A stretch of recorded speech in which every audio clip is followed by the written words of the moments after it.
Royal salute to the great son of Mother India, doctor மன்மோகன் சிங் அவர்களுக்கு என்னுடைய இதயாஞ்சலி.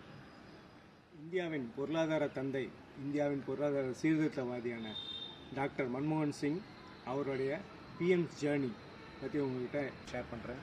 1932 பிரிக்கப்படாத ஒருங்கிணைந்த பாரதத்தின் ஒரு பகுதியாக இருந்த பஞ்சாப் என்னும் கா என்னும் கிராமத்தில் பிறந்த டாக்டர் மன்மோகன் சிங் 7 இண்டிபெண்டன்ஸுக்கு அப்புறம் இந்தியாவுக்கு ஷிஃப்ட் ஆகி வராரு. குர்முக் சிங் அண்ட் அம்ரித் கவுர் என்பவர்களுக்கு மகனாக பிறந்தார். 1948 அவர் ஸ்கூல் ஸ்டடீஸை கம்ப்ளீட் பண்ணுறாரு. 1954 பஞ்சாப் யூனிவர்சிட்டியில் மாஸ்டர்ஸ் டிகிரி கம்ப்ளீட் பண்ணுறாரு. 57 ஆக்ஸ்ஃபோர்ட் யூனிவர்சிட்டியில் அவர் எக்கனாமிக்ஸில் மாஸ்டர்ஸ் டிகிரி முடிக்கிறாரு. 1958 குரு சரண் கவுர் அப்படின்ற பெண்மணியை திருமணம் செய்து அவர்களுக்கு 3 பெண் குழந்தைகள். ஆக்ஸ்ஃபோர்ட் யூனிவர்சிட்டியில் பிஹெச்டி பட்டம் பெற்றார். 1969 யுஎன்ஓட பொருளாதார ஆலோசகராக இருந்தார். தென் 1970 டெல்லி யூனிவர்சிட்டியில் அவர் ப்ரொஃபஸராக இருந்தார். 1971 to 1976 government of India chief கன்சல்டண்ட்டாக இருந்தார். Then 1977 Reserve Bank of India director பொசிஷனில் அவர் இருந்தார். 1980 planning commission deputy chairman. 1985 Reserve Bank of India governor. இந்த மாதிரி அவருடைய வளர்ச்சி ரொம்ப வேகமாக இருந்துட்டு இருந்தது. ஸோ 1991 இந்திய பிரைம் மினிஸ்டர் PV நரசிம்மராவ் அவர்களுக்கு personal secretary for economic reforms. Then 1991 Rajya Sabha MP ஆகிறார் அசாம் மாநிலத்திலிருந்து. 1991 அவருக்கு PV நரசிம்மராவ் அவர்கள் மத்திய அமைச்சராக ஃபினான்ஸ் மினிஸ்டராக அவர் நியமிக்கிறாங்க. இந்த இடத்துல நீங்கள் ஒரு விஷயத்தை நீங்கள் கவனிக்கணும். 1932 பிறந்த அவர் 1991 கிட்டத்தட்ட ஒரு மேனோட ரிட்டையர்மெண்ட் ஏஜ் 60 இயர்ஸ்.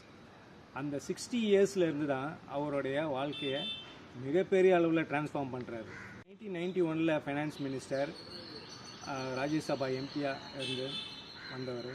1991, 1996, 2003, 2007, 2015, 2023 இது வரைக்கும் அவர் ராஜ்யசபா எம்பியாக தொடர்ந்து வந்துகிட்டே இருக்கார். அவருடைய ராஜ்யசபா எம்பி பதவி கிட்டத்தட்ட 2024 அவருக்கு நிறைவடைந்தது. கிட்டத்தட்ட 33 ஆண்டு காலமாக எம்பி பதவியில் வகித்திருக்கார். அதுக்கு அடுத்ததாக அவர் 1998 2004 வரைக்கும் லீடர் ஆஃப் தி அப்போசிஷனாக இருந்திருக்காரு. தென் 2004 2014 வரைக்கும் அவர் இந்திய நாட்டின் பிரைம் மினிஸ்டராக பதவி வகித்தார்.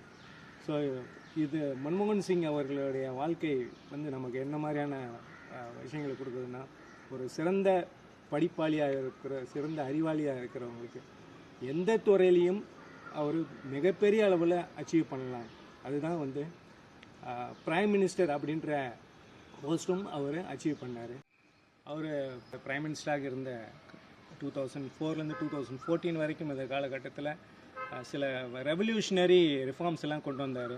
இந்த ரெவல்யூஷனரி ரிஃபார்ம்ஸ் எல்லாம் என்ன அப்படின்னு பார்த்தீங்கன்னா, RTA ஆக்ட் 2005 இட்ஸ் அ ஃபேண்டாஸ்டிக்கான ஆக்ட். RTA act.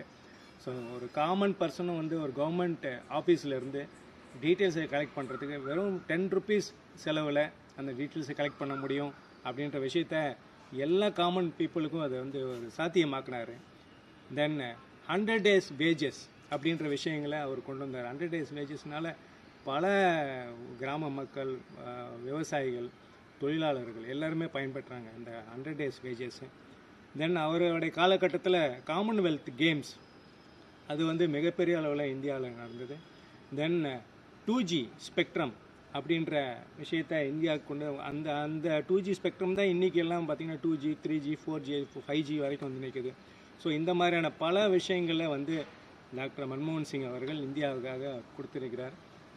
அவருடைய புகழ் என்றும் இந்தியாவில் நிலைத்திருக்கும். எக்கனாமிக் கிராஜுவேட்ஸுக்கு எல்லாத்துக்குமே ஒரு காலரை தூக்கி விட்டுக்கிற மாதிரியான ஒரு தலைவர் அப்படின்னா டாக்டர் மன்மோகன் சிங் அவர்கள்.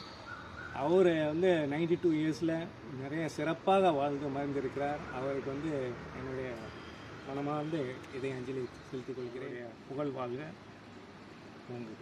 தேங்க்யூ.